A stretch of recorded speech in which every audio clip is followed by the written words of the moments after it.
Hey there, welcome back to day 6 of 14 days of creating safety and uncertainty. I hope you're holding up.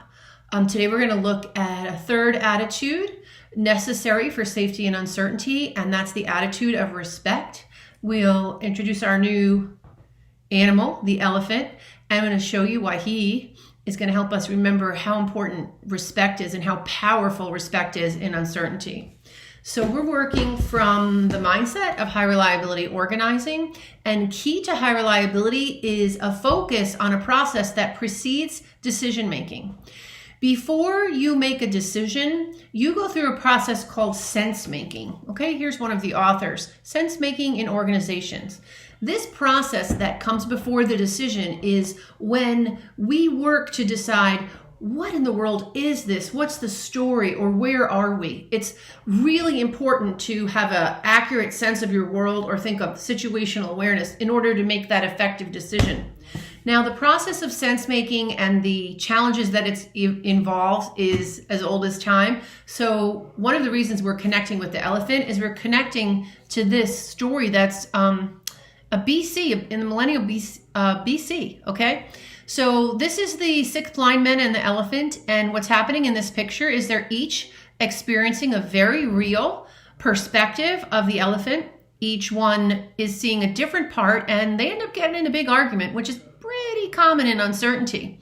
However, luckily a sage person comes by and says, you know what, guys, you're all right.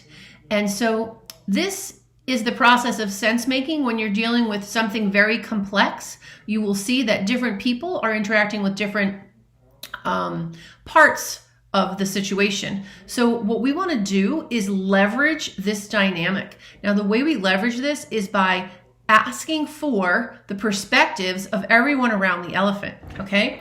Now, sometimes the person at the tail, they know they're feeling something skinny and thin, but they're just absolutely afraid to speak up. So one of the realities that we have to deal with in the sense-making process, especially if you work in an environment that has a lot of hierarchy, is the problem of a lack of psychological safety.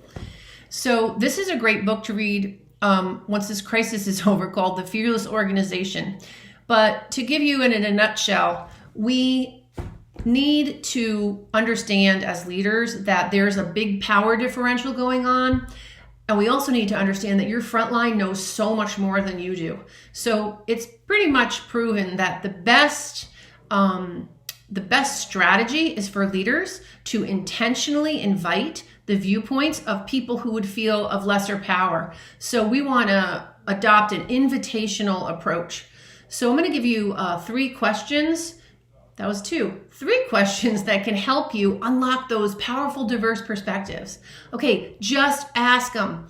1, hey, what do you know that you think I might need to know? They're dying to tell you. How about this? What are your questions? What are your concerns? What are your ideas? And the most powerful question of all I'm going to share today comes from something called clean language. And that's a model developed in Europe where you're asking something very deep and you don't put your ideas onto the other person's perspective. So that question that will help you unlock amazing things is, what would you like to have happen? So try those 3 questions out.